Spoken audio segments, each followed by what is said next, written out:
After high school, I joined the military for a couple of years. And after the military, I separated and decided I wanted to get into natural medicines. And I went backpacking through Central and South America for 3 years. And during that time, I was studying different plants in different countries. Not just learning with the plants, experimenting and trying, but also cultivating. Through a lot of the countries, I spent enough time where I could go through the whole process of from seed to plant to harvest to preparing the medicines themselves as well. So I got a lot of experience on the road over the years, and I was on my way to Bolivia. I was in Peru for 9 months, and in Lima, my small backpack got stolen, which had my passport, and had to go to the embassy and get an emergency passport and return back to Cayman because it's only good for 30 days. And I've been back for almost 6 years now. And since being back, I've gone back to school because I was in the Air Force. They have what is called a GI Bill, helps pay for your college, continued education outside the military. So I've used that, and while I've been here, I've earned a certificate in plant-based nutrition, a diploma in comprehensive nutrition, an associate's in applied nutrition, and I'm in school for my bachelor's in nutrition. So I have a year left, and once I finish, I'll be a nutritionist here on the island.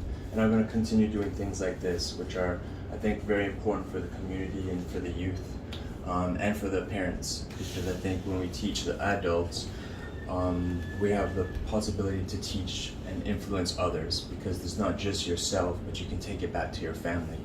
So I think it has a lot of value in our community right now, especially in all these, how sick we are and all the different conditions that are going on.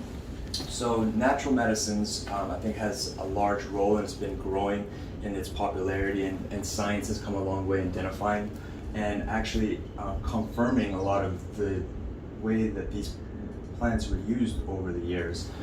So it's very interesting to see how far science has come to confirm a lot of the ways that people were using them and how they were using them, that they actually do have medicinal roles, therapeutic roles. And they're actually, last time I checked, there was over 8,000 prescription pharmaceutical drugs that are made from plants, that are derivative from plants. So before we had modern medicine, this was our medicine. And as well as Caymanians, before we would reach for our medicine cabinet, this was our medicine cabinet. We would go out to our garden in the back and collect our herbs and make different remedies for our illness or condition. So let me get started. So first, we always want to make sure that we know what plants we're talking about before we're touching them, before we're consuming them, using them, especially if we're handling them, and then you're touching yourself or your face or anything. You definitely want to make sure you wash your hands. Some of them can be kind of harmful. Some of the ones that are very popular in Cayman that can be, everybody knows of some of these. Cow itch, actually, I was trying to find some. So the way that you can tell cow itch, it has like kind of like a bean, like pod, and that's the seed pod. And in the past, the Caymanians, they would, I mean, obviously you don't want to touch these plants whatsoever. They have a pretty bad allergic reaction to them. But with the cow itch, they would use those seed pods, and there's little fibers, little hair fibers that would grow on the pods, and they would scrape off those fibers and make it in a tea and give it to kids that would have like parasites or stomach illnesses. So it's like a laxative as well. Another very popular plant is the castor oil, which is this one. And it has very big leaves. It can grow. I was trying to find a very big one. Right now it's where I couldn't find any big more fan leaves, but they grow to be very large, like the papaya leaf. But how you can easily identify it is when the leaves are young, they have more of a red tint to the leaf. And then also the seeds are a dead giveaway. They have like this little spiky kind of thorns on them.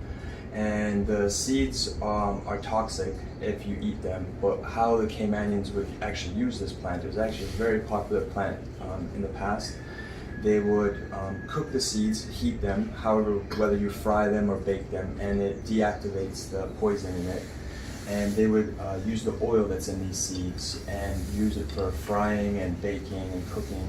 So, and they would also use the oil for topical ointments as well, for like burns and different infections. So it's a very revealed plant in the past in the Cayman Islands.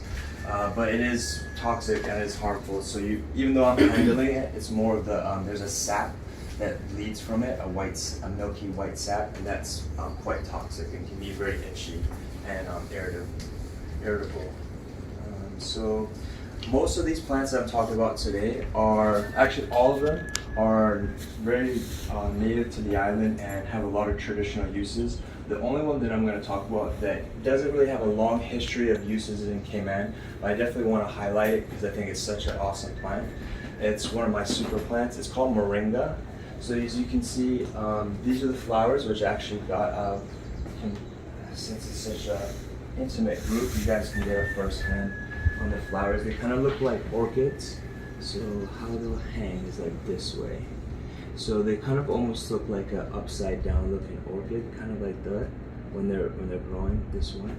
And you can use them in a tea. You can eat them raw, just like this. If you want to even try one, you're welcome to.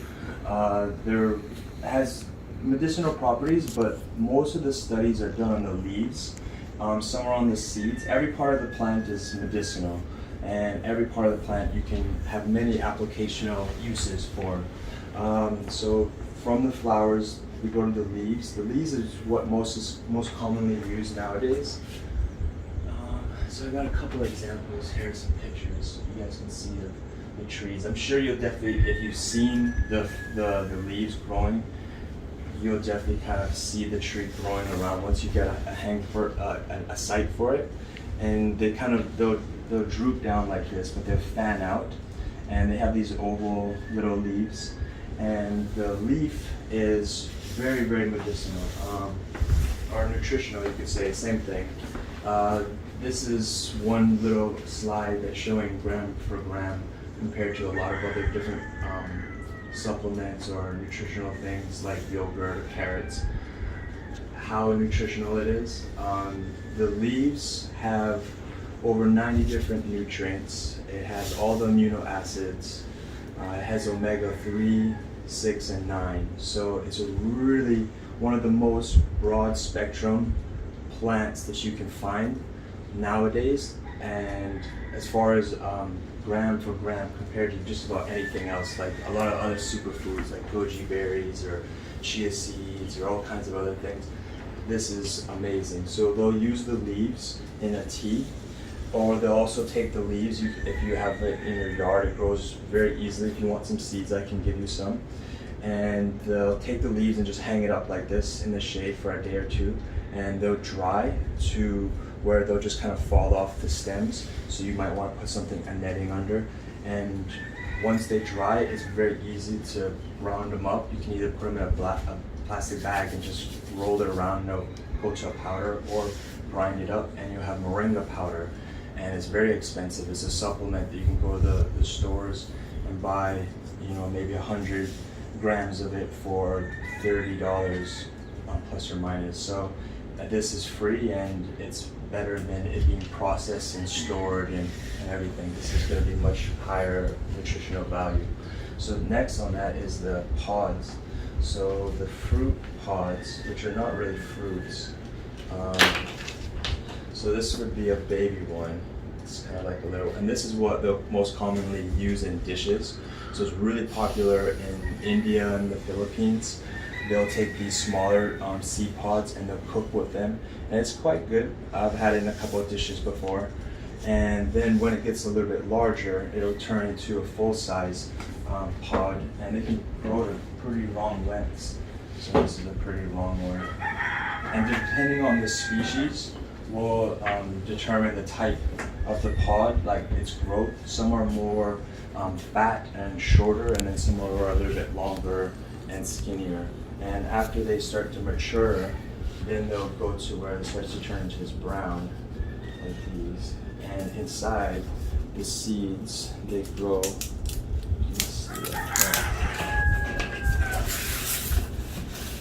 So they'll have these little winglets on the seeds, so it'll blow in the wind, And inside the seeds, you guys, if you want, you're welcome to. You can open it up so there's like a little shell. You guys want to see too? I'll bring it to you now. And then once you crack open the seed, there's like a little pearl inside. That's the embryo.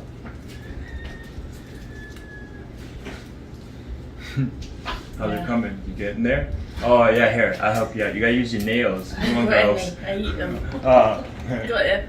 Got it. Yeah, okay, so now it's up to you. I'm gonna warn you at your own risk.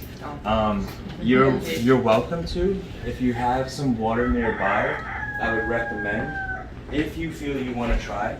So the seeds, they make a lot of products out of the seeds as well. They'll grind them up to a powder, and you can get Moringa seed powder, but it's also an antibiotic. So in Africa, what I'm going to show you guys shortly is how they use these seeds, and it's quite amazing how it can be used. But one of the things, since we're a small group, if you want, I wouldn't eat, it's because you're first timers and I don't want to, like, you know, they're rough. The taste it's a little bitter. So if you take the seed and you squeeze it, and it'll just kind of squish, it'll kind of get soft, and it'll break up in little crumbs. I would just get a little tiny piece. I wouldn't get the whole seed. You know, if you want to get a piece like that, or even smaller, and make sure you have water nearby. So when you eat it for a little bit, it'll kind of have like a really sharp, not spicy, but it'll kind of have a little spice to it, but not a hot spice, but like kind of a sharpness. But the trick is that after that taste, and you drink water, it's gonna make your water taste like it's sugar water. Really? Mm-hmm. You don't know? Try it. Does it matter if you get the skin of the No, white it doesn't thing? matter. Okay. Yeah. You just want a little part of it, so you get the oils, and Like that's this? yeah, and just kind of barely, you know, chew it a little bit. It's not that unpleasant. I'm sure you've eaten way worse things. Is it like an almond? Yeah, like a weird almond. Yeah. Yeah. Okay, so it's got a little sharpness. There it goes. It comes on. That's okay. So that's the oils that's in the Moringa oil, and where it's most famous for, they used to make the oil, and it's called Ben's oil, because they used to rub it on their elbows and on their joints to help with arthritis and pain. So Ben's oil is actually Moringa oil, and it's very expensive. I have a little vial of it that's only about this big, and it's $30 for a little thing of Moringa oil. And they're using a lot of cosmetics now. It's so the water, you taste it, and if you keep sipping the water, it'll keep tasting a little sweeter, a little sweeter. It does taste sweet. Yeah, and keep trying, and it'll keep tasting a little bit more sweet, a little sweet, and it's very interesting. So I'll quickly show you.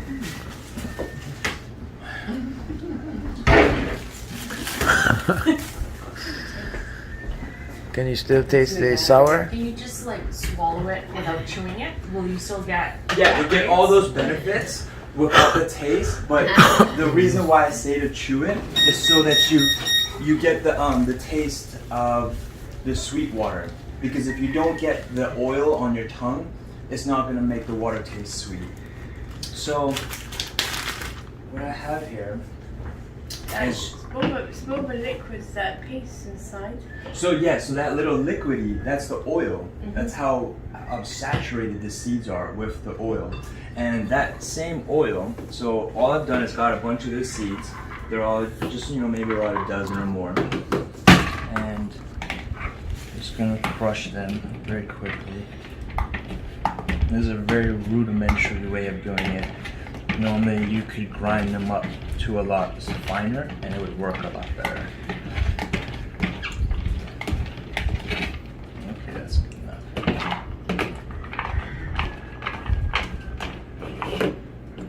So all I have is 2 jugs of water, some dirt,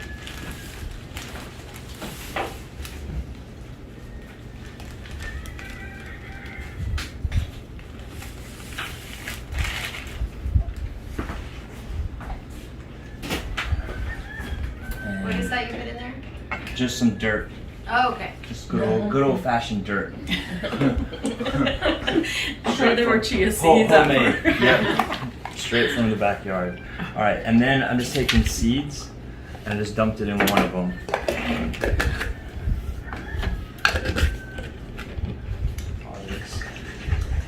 It's like a magic trick. Yes, it is. And you'll see that the trick reveals itself at the end of the show. So with this, you have to, depending on how much liquid you have, and you don't have to keep eating it. I finished it now. It's an antibiotic, so I mean it is good for you. What they'll do in Africa, like kids that are gonna start getting sick or have a cough, they'll make them eat 2 or 3 of them. And you can eat 1 or 2 of them daily. It's not bad for you whatsoever. But I wouldn't eat too many of them because the oil can be a little much if you're not used to it at first. So what they'll do in Africa, they'll get the water, normal water, not add dirt usually. It'll already have the dirt included. And then they'll take these seeds and mash them up and then just shake. Whether you want to, it's in a jar like this or you stir it is the most common way that I would kind of demonstrate it. And you want to shake it for a good, or stir it for, it depends on the volume of liquid. But it's anywhere from 30 minutes to 45 minutes. It's quite a long time that you're agitating the seeds because you want the oils to be released from the seeds and to go inside the liquid. So I think that might be good. And hopefully it turns out good. Okay, so, and we'll leave that, and at the end you guys will definitely clearly be able to see. Sometimes the dirt doesn't mix that good with the liquid, so we're not going to sit here long enough to be able to really see the results. It usually takes at least an hour to 2 hours, up to 3 hours, and at the end I'll explain more about it so you'll understand what happened. We're going to move on now to some of the plants that I brought. Okay, so the first one is Virvine, which is also called Virvine, and it has some uses in Cayman as far as, it's very interesting how they would have used it, but it was to treat nervousness, or they would give it to children to help. This was not the healthiest plant. To give to children, and the flowers grow up these whip-like kind of stems, and the flowers will bloom all up it. They'll take, in concession, they'll move up, and the flowers only bloom for 1 day. And the pollinators really like the little flowers as well. And they will use it with children, and they'll give it to children. They'll take the leaves and give it to children to help them go to sleep at night, which is a really interesting way that they would use it. Also, they would take the leaves and mash them up and use it on like cuts and burns, on skulls too, I read, like burns. So that one is interesting. It doesn't have a lot of history or information on other ways that they would use it, but it's very popular in the Caribbean, Virvine. And there's a lot of different species. There's like over 250 different species.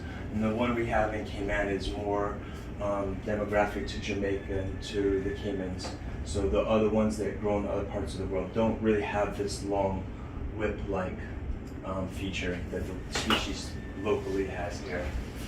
The next plant is the Rosemary.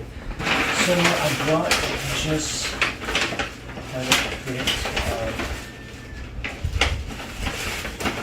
See you guys. So the class or the presentation is tailored to kids and adults. So I brought things that would also show the kids more so than the adults. You guys obviously know what the traditional rosemary looks like. And then this is the Cayman Islands rosemary. So they would use it in a couple different ways. For treating, for diabetes. They would boil the leaves for diabetes. So how you see me have it right here displayed is like in a little bundle, and they would take them, this plant, and make brooms out of the leaves as well. So this was a very traditional broom that they would use. They would make brooms out of a variety of different plants, but this was one of them. Also with the smoke pot, they would take these leaves, they would get a pot and towards where it's burning hot, and they would take different plants around the island and put them in there so it just smoked and smoked so that it would drown out the mosquitoes. So this was one of the plants that they would use for that as well. And this is a plant that it grows quite commonly all up the sides of the road. Up in West Bay I see a lot, in East End as well. And so that's the rosemary that was, and you can smell it if you like. What they would do is take the leaves and roll it up sometimes and just kind of like smell them. Oh, sorry. Oh yeah.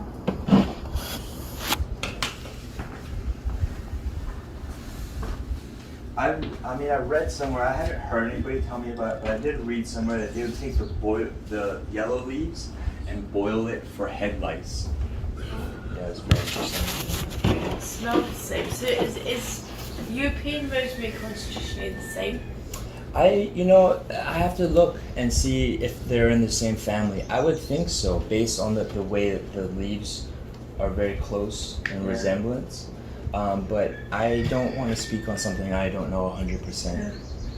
But I would think that they're in the same family. The smell's not as strong. Yeah, exactly. It's like a milder version of this one. So that's the rosemary.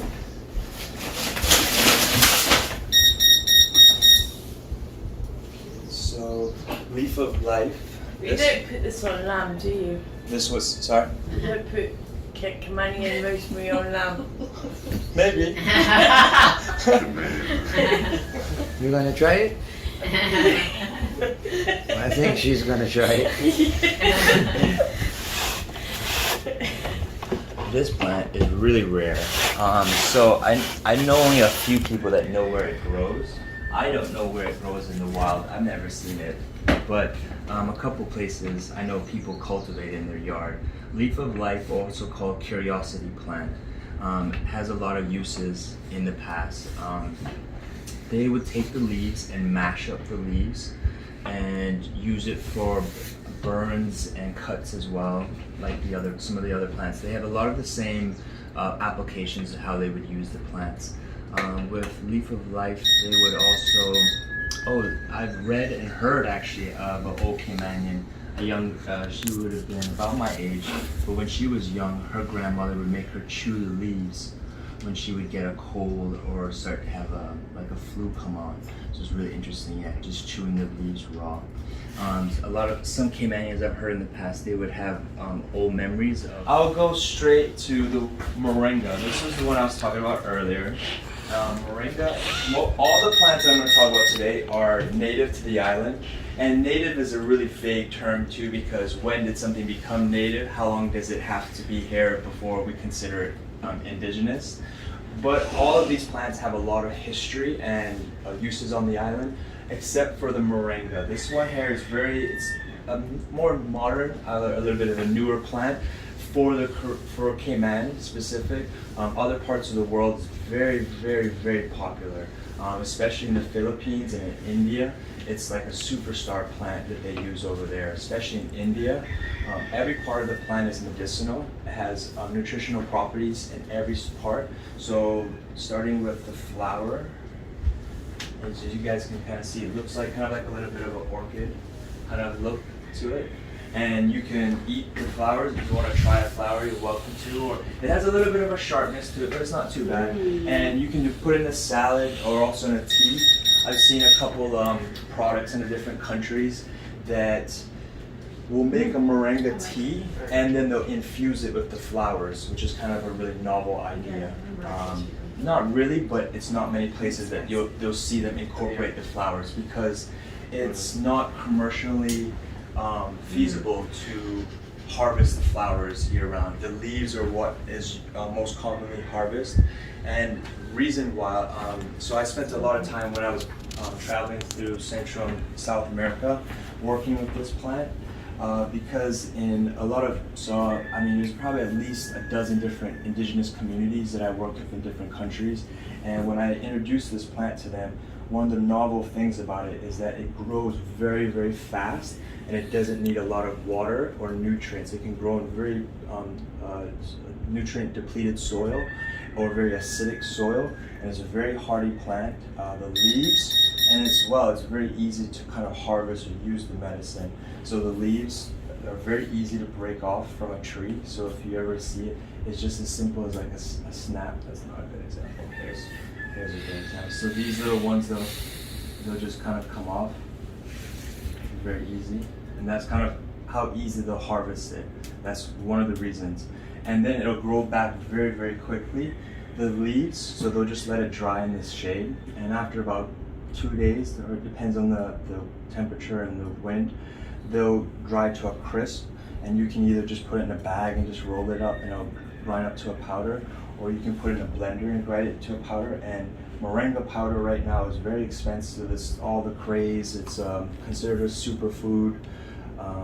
Some of the values of it, I was saying earlier, there's a lot of specs out there. There's a lot of studies. One of the things that I would talk about when I was working with indigenous communities was that if you start giving these leaves to your cows and they're producing 1 liter of milk a day, they start producing 2 liters of milk a day after they start eating the leaves. You give it to them as foliage.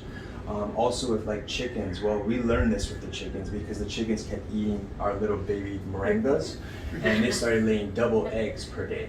So anything you give it to, because it has so much nutrients, it just kind of super juices it. Same with plants. You can take the leaves and just blend them up and add water, and it's a liquid fertilizer, and you can spray it on your other plants, and it'll make the plants grow like super crazy. The fruits, there's quite a few studies, especially in Panama. I worked with a university where they've been doing a study for almost over a decade now, and they've studied and showed when they were sprayed on sugarcane, on eggplant, what else was there? Corn, squash, a couple different types of plants, and with and without Moringa fertilizer spray, and it was just crazy. Like everything would be bigger and more colors, and just so it's a quite amazing plant that's not just for animals and for plants, but also for humans. So they could also take the plant and make products out of it. It's very easy to make a lot of different products out of it. So it was a means for them to generate income as well, not just provide medicine to the family and help for their agriculture or livestock, but they could also use it at home as well. So those are the leaves. The fruit pods, which are really just more seeds, but they do consider them fruit pods. The young pods, depending on the species, the different species, some of them will have like this a little bit shorter. These are all different pictures from different countries I was in when I was working with the Moringa. This is in Panama, and this species here, it's much shorter and much like stockier and fat. And when they're young in Cayman, we don't really have a lot of uses for them in the past. But nowadays, because of other cultures, we've started incorporating them. But in the Philippines and India especially, they'll cook with it a lot. They'll usually use the pods that are even a little bit younger than this, and they'll put them in their dishes, and it's really good, it's really tasty. And even when they're a little bit larger too, they'll not quite this mature, but a little bit smaller than this. Before it's starting, when it's more of a darker green color, it will have the seeds, which I'm going to show you, and the whole part, when it's cooked, it's edible. You wouldn't eat the spines here, that's really fibrous, but the seeds inside and the meat inside you can eat. It's very tasty, very healthy for you. So once it starts to mature, it'll get to start to brown, and you can kind of hear the difference. That these ones sound a little bit more hollow, and as they start to mature, they'll dry out, and you can see they'll look. So they'll open up these pods with these seeds inside. And you guys can look at them if you like. So on the side they call these little winglets, and you can crack them open. This is what I was saying about earlier, that you can crack open the seeds, and inside is like a little pearl. This little seed pearl. And you can squeeze it, and you can even see that there's oils kind of coming from it. And what I was telling the other one, guest earlier, that you. It's okay. Not everybody can open it. You gotta use your nail. You got some serious. Oh yeah, I got it. You got it now, right? Okay, yeah. So, I'll warn you, it's up to you if you want to try it or not. If you are going to try it, make sure you have some water nearby. If you want some, I can pour you some water if you don't have any. Does anybody need a cup of water? What? Make sure you want water, not anything else.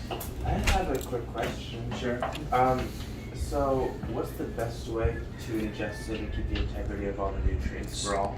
Yeah, so I mean, they'll eat them, they're antibiotic. So you can eat them, but they're really strong in the taste. So can you chew it? Do you recommend swallowing Just a it? little Oh, bit okay. he recommends, because Just it's a quite little, bitter. yeah, just a Yeah, little sure. bit. Just chew it up, man. Wait, let me show you. Like gum. Don't Chew it do like gum.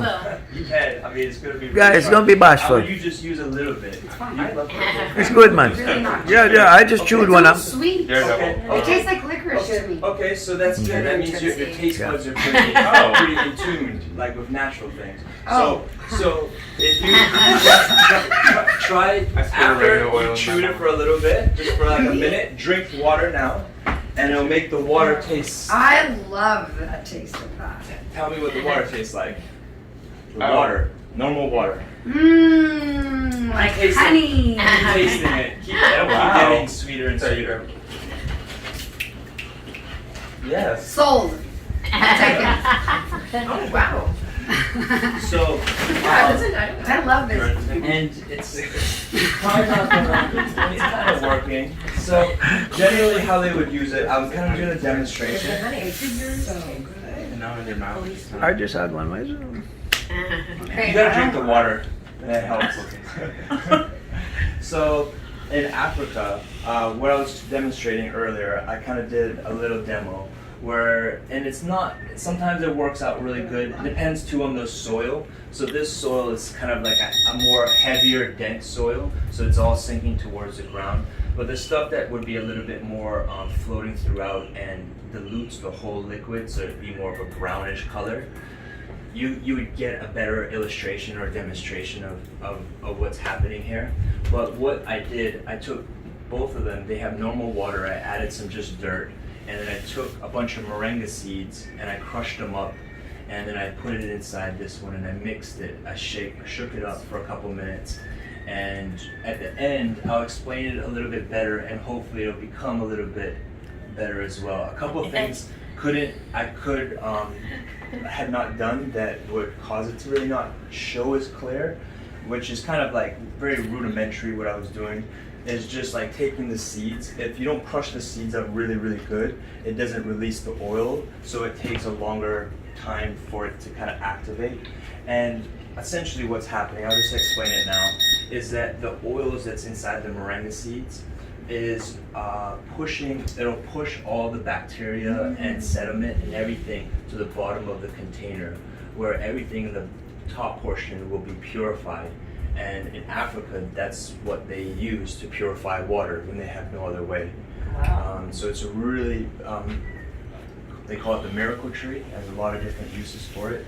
There's a lot of studies for like illnesses and diseases that they use it for, like diabetes and high cholesterol and high blood pressure. And the most common way is in supplemental form of the leaves. But every part you can use, the seeds, the flowers, even the roots. This is a picture of the root, and that you can use as well as medicinal.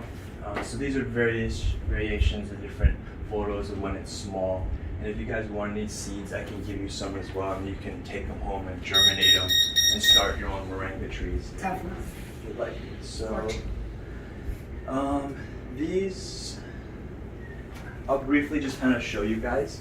So Virvine was one of the plants that I had. It's very not the best looking, so I'm not even gonna like spend too much time on it. I wish I got a better looking plant. The plant that someone got for me, I could have went somewhere else, because this plant essentially. everywhere. Yeah, exactly. It grows everywhere. Yeah, it's a weed. Well, yeah, and our definition of a weed is just something that we don't know type of application or medicinal properties to it.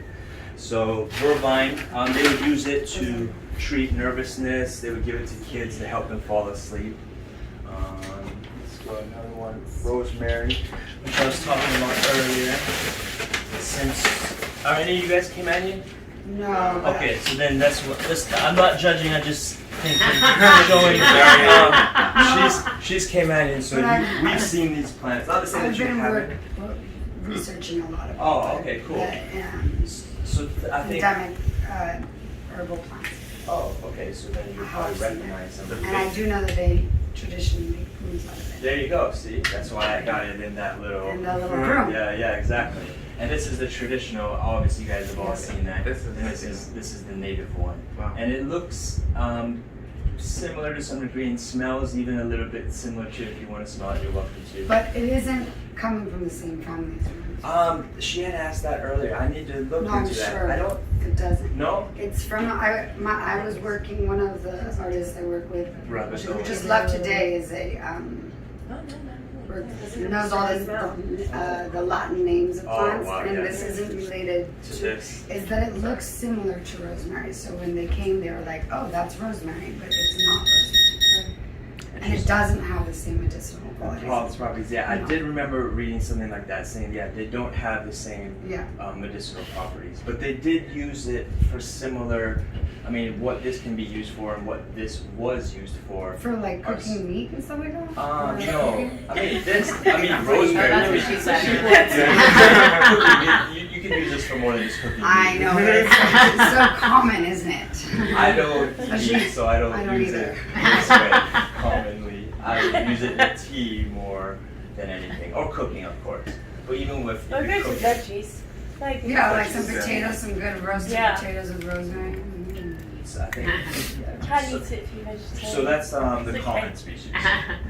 Common, Yeah. What other word uses Well, they would use and it's it for? endemic here, right? No, I mean, it may be, but I mean, I know where it's just growing like just bushes and Yeah. just bushes and crazy on both sides of the island. So I think it's one of those. It's like it's just not as common because people don't know to look for it.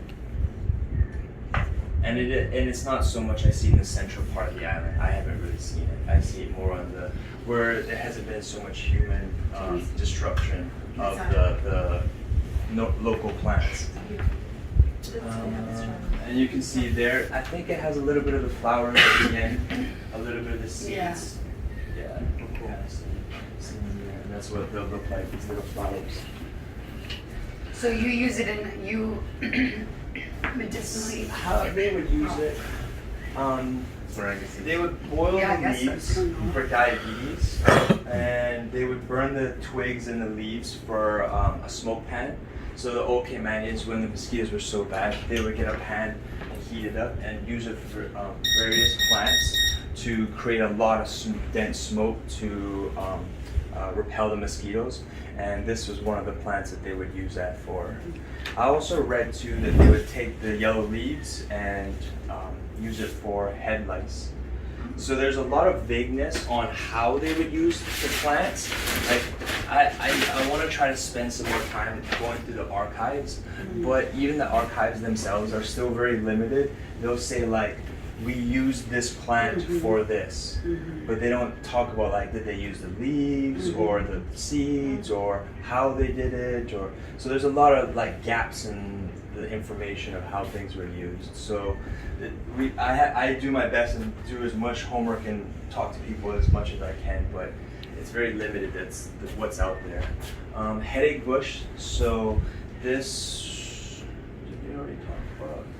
Yeah, No, we were skip. So I might actually skip headache bush. I'll leave that there. That's fine. I'll come back to it. So headache bush is one that for me is really hard to find on the island. There aren't features that stand out too much other than the flowers. The leaves themselves, the most characteristic of the leaves, they have kind of like a shiny emerald green color on the top, and then on the bottom they'll have like this kind of a silvery, more of a dull kind of color. And the flowers, which is the most characteristic of the plant, has, for me, it resembles kind of like a firework kind of exploding. But there's a couple of variants that will grow different colors, and they would use these leaves for, obviously, for headaches. They'll take the leaves and would boil them, and they would also take the leaves, and I read the roots, and crush them up to make smelling salts for people that would have colds and asthma, breathing condition. What else did they use it? Do you think it's like a painkiller then, like something that? Yeah, well, for them back in the day it was, yeah. Instead of going for like some ibuprofen, this is what they would go and reach for. The I wonder if headache it's an push. anti-inflammatory. I don't know the medicinal constituents of it. I would be curious to know what specifically, like the medicinal properties. This one is one of those that it's not very Yeah. common in other parts of the world. Yeah. It's more of a Caribbean medicinal plant, and even there it's very limited on the information that's how it's used or Well, I mean, the name of it really. yeah, you know, for sure. Yeah. By the way, there's one of these bushes in Dark Park, and Oh yeah, the you're southern right. white butterflies love it. I mean, I went there when they were out, and it was just covered in Really? butterflies. It was Cool. amazing. That's really cool. What color was it? Those ones you They remember? have those pink flowers. Those pink ones? I think the pink is a little bit more common than the white. From what I remember, it's like, yeah, pink, kind of purple kind of color. I've also have here that they would crush the leaves and use it for a toothache. Mm-hmm. I have read, talked to someone, a gentleman from the Botanic Park I work with a lot, Mr. Howell. He has a lot of good stories, and he told me about, yeah, they would take the leaves and just chew it if they had a toothache. It was really cool. So it must have some anti-inflammatory and histamine properties to it. So the next plant is Leaf of Life. They also call it the Curiosity plant. So one of the cool things about Leaf of Life for me, these are the flowers, and I've heard a couple of Caymanians. Let me see if there's any left. I don't think so. Maybe this one. Let me listen. There we go. Yeah, we got one good one. One good one. So that's something that the young Caymanian, when we were little kids, we would go and do and pop them. Yeah. It's kind of a fun thing. Yeah. And the flowers are really pretty. When it does open up, it kind of just is something like this. It'll open up a little bit more. And yeah, the leaves, so how they would use it, I've heard that they would chew the young leaves when they were getting a cold or starting to get sick. What's really cool is if there's a young leaf that falls off, I've been told that if some of it lands in the dirt, that roots will start to grow from it. Oh, Just wow. from the leaf It's itself. like a succulent. Yeah. So they would use it for diabetes. The leaves, they would make a tea from it and use it for diabetes.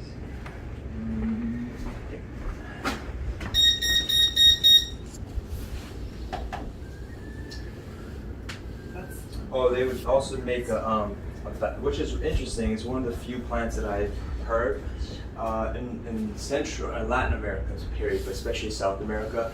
They would use plants in baths, herbal baths a lot, which is really not common here in Cayman. But this plant, Leaf of Life, was one that I have read that they would use for people that would have like chicken pox or that would have like rashes and things like that. They'd make a big bath out of these leaves. It's very like juicy. How would they prepare it? Like, I think like chopping it up, it grows crazy, like spreads Yeah. across the ground, and they would just, I would imagine as well, harvest it and just like mash it up, Mash and just it up. and just add I water. feel like it's kind of like aloe vera vibes. I was gonna Yeah, say, yeah. Gooey moment.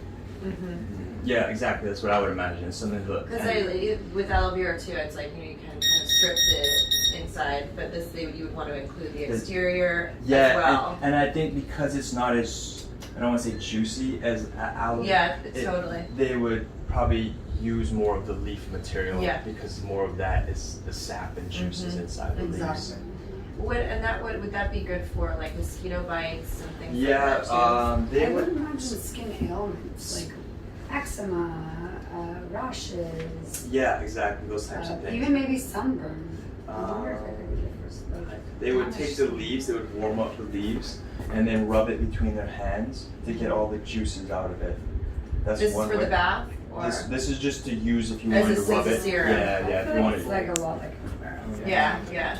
They also would drink, so the juice that they would get from the leaves, they would make that with, I don't have what kind of liquid, but a dash of salt to treat congestion, coughs, and sore throats.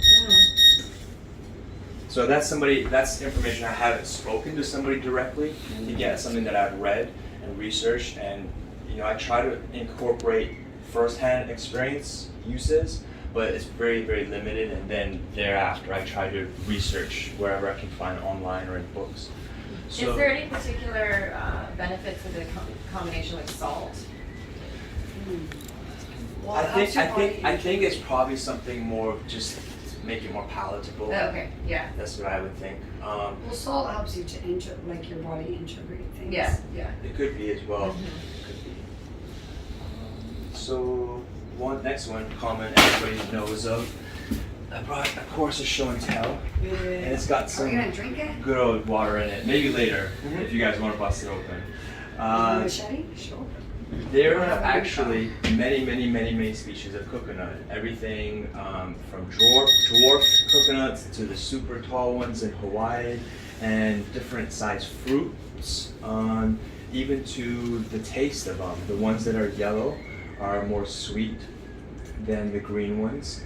The Cayman Islands, how they would use it traditionally, other than of course the leaves they can use, and even the trunks themselves could be used in different ways. But most commonly they would take the coconuts themselves and use them when they're brown. Instead of harvesting them when they were green, which they would still do, most commonly, or more commonly, would be using them when they're dried. And what's happening, this is a coconut that's in between that stage, from green to brown. And it'll roll into the ground somewhere and start to dry. And the coconut water that's inside, which is actually nutrients to help the embryo grow, will start to solidify into a meat that will be inside. And actually, if you ever see a coconut that's sprouted, it's actually a sprouted coconut. And if you actually ever get a chance to open one of those ones, it's a really unique, the embryo of the seed is actually, it fills up this entire space inside, and it's a really far out texture and taste. It's almost like if it was like styrofoam cake, but the taste is like butter, like coconut butter. It's like very soft and melts. You tried it before, like melts in your mouth almost. It's really hard to describe, isn't it? Yeah. Like, it's like spongy. Spongy, Mhm. yeah, that's a good definition of it. And depending on how much it's sprouted is how sweet it'll be inside. But most commonly will be the white meat, and then they would take that meat and cut it up and mash it up and put it with water. And there's various ways, but the most common way that I was told, they would just put it in like a sheet and just like agitate it in water and dunk it, and you're straining it, you're squeezing it, and you're working it. And of course they're all in little small pieces. So what it's doing is releasing all the oil that's inside the meat. And then that oil, when you're left with all the liquid, they would boil it and reduce the water, and then you're left with coconut oil.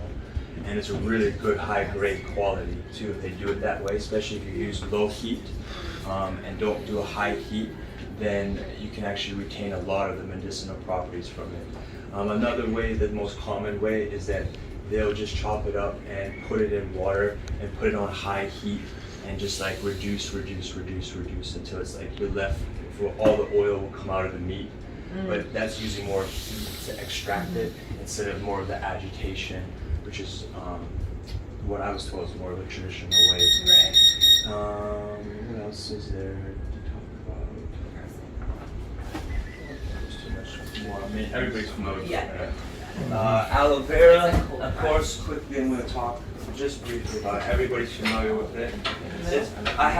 So the presentation was for kids and adults. So some of the stuff, it's not such a novel for everybody, but if you guys do want to see it or want any aloe, you're more than welcome. But like I said, this was more for like little kids if they wanted to try any or play with it or something. It's always kind of interactive. Like with the goo. We've seen the aloe gel though. So if you guys want, I can pass it around. Like, that's Can the you aloe. can you eat the gel just like that? Right? Yeah, so the old Caymanians, they would take the aloe vera gel and mix it with coconut water and just drink it. And also for stomach conditions like upset stomach, diabetes So too, I read somewhere. But it wasn't a lot of oral uses for it. But that was one thing that they would do is make the juice out of the gel and drink it. Will you pass it around? How closely related to aloe is okra? Oh, because of the jelly. I'm wondering if it's Okra is a hibiscus plant. is it?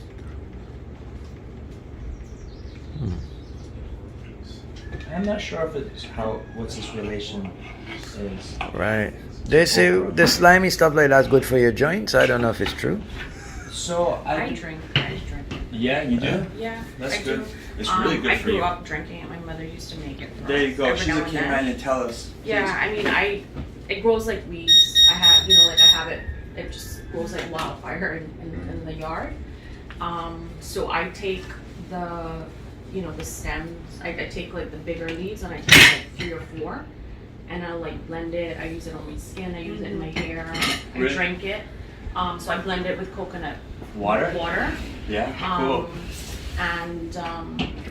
But I read somewhere that I think in the U.S. they still consider that Like toxic. poison. Toxic. Yeah. Yeah. There's a lot of I'm like, vagueness. well, we're still alive. We've been Maybe that's why drinking. Corona doesn't lick Yes. us like that. Yeah. Try Fruit Loops and see. I mean, there's stuff in Fruit Loops that's banned in Europe, and Frosted Flakes. You can't get Frosted Flakes in Europe.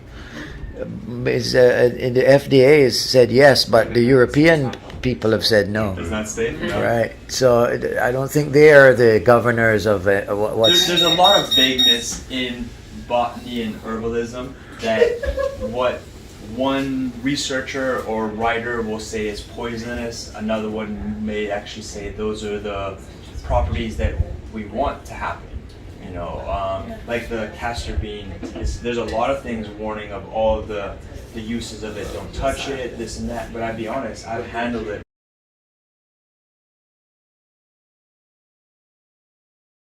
Wow, so this tree right here is a mahogany tree.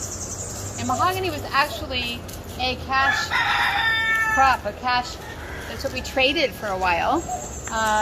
Not for too long because of course we're surrounded by bigger countries and islands that have much more to do and they're easier to access. But yeah, this is mahogany. So, and then on the tree itself you see the orchids. These are the wild banana orchids, which are our Cayman's flower. And you can see why they're called banana orchids, because those pseudo bulbs that are called look like bananas. So I'm just going to walk around the house and I'll point out some of the other plants that we see along the way. This tree over here is a calabash tree. So it grows big gourds that you can hollow out, and then you can use, the gourd that's left behind. It's hard shell for bowls, or to carry water, or to scoop the water out of your boat, or whatever you want it. So it's very handy for that. And then coconut palms are actually not native to the Caribbean. They come from the Pacific, but they are so useful that they've been brought all over the tropics, everywhere, like many years ago. They can't even really pinpoint their exact location because they've been moved around by people so much, because they're so useful for their leaves, they use it for roofing material, or to make hats out of, or whatever you want. Obviously the coconuts are great. So, and the wood itself, so that's that coconut palm out here. Excuse me, this is an Indian almond tree, or sea almond. Also from, this is the name, it's from India, but it was brought throughout the tropics as well, because the almonds are edible, and people used to eat them. This is a tamarind tree. You guys ever tried the tamarind candy? Yeah. Very sweet. Let's walk around. This is a small red birch. These trees are really important for wildlife, actually, because they almost always have seeds on them, berries, which are good for the birds. And people used to use them for what they call living fences, because you just take a branch from this and stick it in the ground and it will grow into a new tree. So you can make a fence that would turn into like a line of trees, which is pretty cool.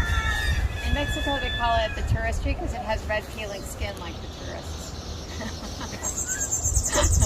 You guys want to come with me?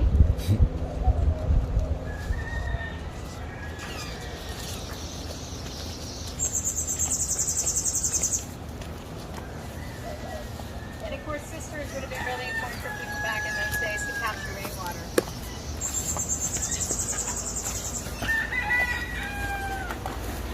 This is called pingu or wild pineapple. This one is spiky, and people, I heard, used to put it up against the house under the windows to keep away peeping toms and robbers. Yeah, no doubt.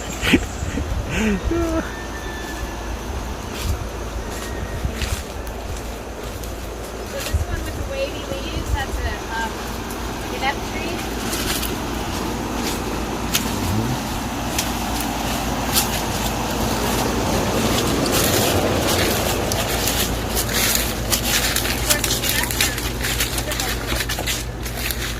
Have you tried them yet? Carrie, Guinep, they're like little green. They have kind of a hard shell, and inside it's all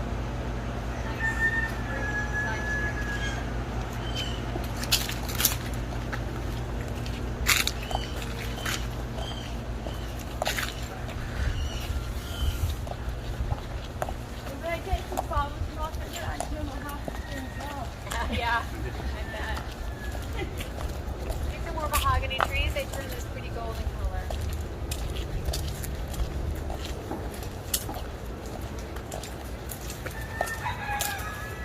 A little pond is back here.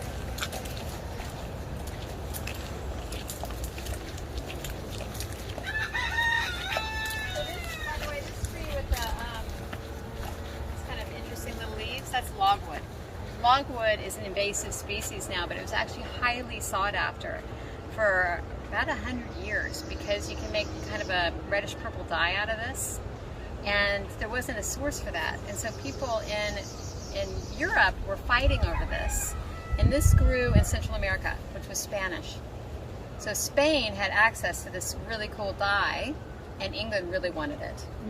And so they would try to capture it in South America. They would try to take it off of ships, the dye, the seeds and stuff that were going back to England or to Spain, and they would fight. I mean, ships were fighting like Pirates of the Caribbean over plants, believe it or not. And so they fought for a long time. Spain was really good at hiding it. They never got it for. It took them about 100 years to finally get it. And then when they got it, they took it and they planted it on all of their English islands. So they put it in Jamaica and in Cayman. And now it's done really well, and now it's an invasive species. It has to be removed from places. But the history is really cool. To think that countries were at war over things like that. And it kind of speaks to our vanity a little bit too. It was for a dye, right? So it could look nicer. Kill people over it.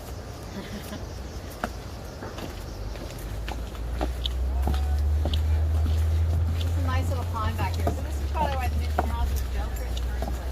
Because surface water in Cayman is really rare.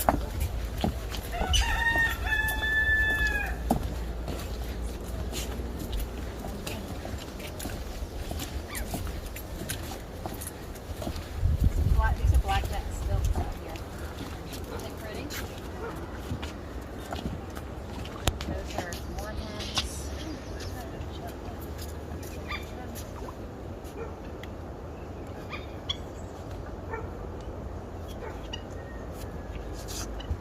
So actually cattails, people can eat these too, people can use. And they used to use the fuzziness off the cattails to fill life preservers and stuff, but they think it's You don't see birds like that very often. Usually they're either white or they're blue. You don't usually see them in between like that. So that'll be probably a little blue heron that's at the white more.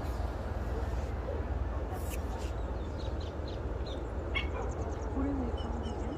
Those are black-necked stilts. Pretty pink legs. Those are the ones. These birds, these are local birds. But every now and then you get migratory birds that come through in fresh water like this is really important for migrants. Because they're trying to get from, say, the United States down to Central America, and then they stop here to rest. And without some fresh water around, it's not easy for them. So places like this are really important. So salt tolerant. After Ivan, of course, most of the island is underwater, and the soil is still kind of salty, and some plants can't handle it. But this is a really good one. And some people call it lamb's ear. If you touch it, you can see why. Feels like what you imagine a lamb's ear would feel like.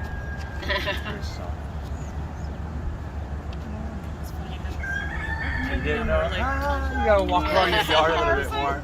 I know. You like that? All right, a couple more over here, and then we can go back out of the sun. You